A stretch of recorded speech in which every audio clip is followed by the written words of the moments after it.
Welcome back to another video. Today we are going to be looking at quarterbacks in Dynasty Fantasy Football who are maybe undervalued that you can invest in and, moving forward, especially in Superflex leagues where quarterbacks hold a lot more value.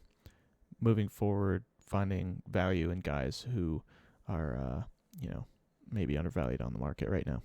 2024 was an interesting season for the quarterback position. Outside of the set-in-stone quarterback ones like Lamb, Jack, Josh Allen, Joe Burrow, we saw a couple of guys really break through as quarterback one candidates season to season. Guys like Baker Mayfield, who finished as quarterback 4 in points per game. Guys like Bo Nix, who finished quarterback 10 in points per game. Sam Darnold with the Minnesota offense finished 11th in points per game. These are all guys who, going into the season, we really didn't know, where they were going to be. A lot of guys were very high on Baker, obviously. The way he finished last season, there were questions, not a lot of confidence for some reason, that he would be an effective quarterback in fantasy, but he came in and threw for 40-some touchdowns, and he threw the ball like 600 times. So anytime you get a quarterback who hits those kind of numbers, he's obviously going to be a top 10 quarterback in fantasy. I'm going to be giving you a lot of quarterbacks in this video that are in situations where they have the potential to be great quarterbacks. A guy like Sam Darnold, there was obvious buzz going into the season that he was going to be a high-quality quarterback this year. Kevin O'Connell is an incredible offensive-minded coach that is going to make any quarterback look better than he is. I don't have confidence in Sam Darnold in another system as I would if he was in that Minnesota system with Kevin O'Connell. With that being said, let's get into the first quarterback, J.J. McCarthy. After the Week 18 loss to the Lions and the playoff loss to the Rams, I do not have confidence in the Minnesota Vikings keeping Sam Darnold long term. I don't have confidence in them keeping him at all. I think Darnold will get a payday for Cleveland or Vegas, whatever it is, doesn't matter to me. I'm not very confident that he's going to continue to succeed as he did in Minnesota in those situations. But what I am confident in is a quarterback in the Minnesota system. J.J. McCarthy is a 21-year-old rookie quarterback who did not play at all this first season, but I think that gives him a unique ability to learn behind Sam Darnold, regardless of whether he was injured or not. He absorbed a lot of information, I think, watching on the sidelines. So I think he has the ability to run the system in a similar way. And with his athletic upside, I think he could have the potential to be an even better fantasy quarterback than Sam Darnold. I don't know about actual talent yet.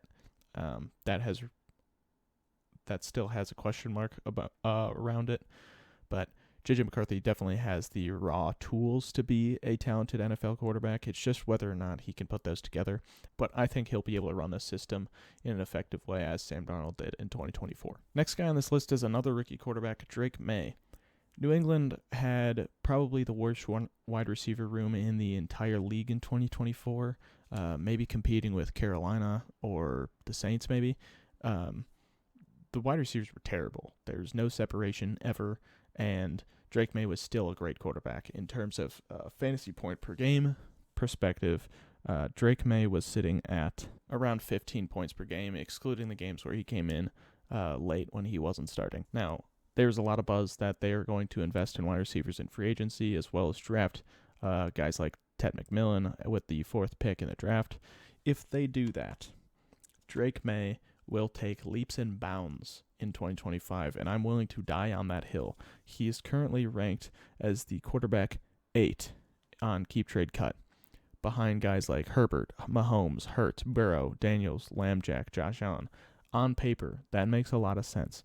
Drake May, I think, is going to be the next Josh Allen, and that is saying a lot, but Josh Allen is a fantasy dream. He runs for touchdowns. He throws for a crap ton of yards and touchdowns. I think Drake May, with more weapons, is going to reach that potential, and I think it'll be sooner than later. Where he is right now is the least expensive he will be for the next 10 years. He will only get better with time. There will obviously be little things that he needs to improve upon, just as Josh Allen did. When he was a rookie, he wasn't great. He was good in fantasy, but that was about it. That was the extent of it. But with time, he has become a top 4, top 3 quarterback in the NFL. And I think Drake May is going to reach that level at some point. Obviously, there's still a lot of really talented quarterbacks in the league. I don't think he'll reach top 3 anytime soon, but he'll definitely be in talks of things like MVP in the next 5-10 years. Okay, now that we're done glazing Drake May, we can talk about a guy who has lost a lot of value in the past 12 months. This time last year, I believe this guy was being talked about as quarterback 1 in Dynasty. Let's actually take a look at this. So he actually peaked at quarterback 2. I'm guessing behind Lamar Jackson or Josh Allen. But this time last year, he was quarterback 3. This is C.J. Stroud. Now, I'm not sure why he lost as much value as he did, but currently quarterback 9 in Keep Trade Cut's ranking system. And I don't really see why that is. He took a step back, obviously, in his sophomore season, but still consistent. Obviously not great. Averaging around 13, 14 points a game is not ideal if you want to start a quarterback on a week-to-week basis. But he's still being tied to wide receivers like Nico Collins and Nathaniel Take Dell. And Bobby Slowick obviously wasn't as good as he was in 2023 in terms of offensive play calling. But C.J. Stroud looked fantastic in the playoff game that they just played. And being tied to an alpha receiver like Nico Collins is always a great sign for a high-quality quarterback as well. I think this offense took a step back in 2024, but I think they're poised for a big bounce-back season in 2025. They have young, talented players, and I believe that C.J. Stroud is going to take a step forward as well. I don't think he's going to get back to that hype that he got in the 2023 offseason, but I think he's definitely undervalued for where he is right now. Now, another guy who has lost a ton of value in a similar way to C.J. Stroud this past season is Jordan Love. Now, he wasn't as effective as he was at the back half of 2023, which we were hoping he would carry into the 2024 season, but this guy's a gunslinger. He's still young, and he's tied to one of the best offensive minds in the NFL, and Matt LaFleur. They don't really have an alpha receiver. They've been tied to talks of getting a guy like T. Higgins, which I think would make Jordan Love a top 5 to 10 fantasy quarterback week to week, every single week for the foreseeable future. They just don't have that X-factor weapon that they can use, and I think would open up Matt LaFleur to become, the next Kevin O'Connell level offensive play caller. You see the Vikings use Justin Jefferson in so many different ways, and the Packers can't really do that because they don't have that skill set on the field that will take 2 guys to take it out. So this may be dependent on them getting an alpha receiver, but I think them having such a young receiving core in general, their oldest receiver I think is Romeo Doubs, and he's in his 4th season. Christian Watson's going to be hurt for most of next year, though.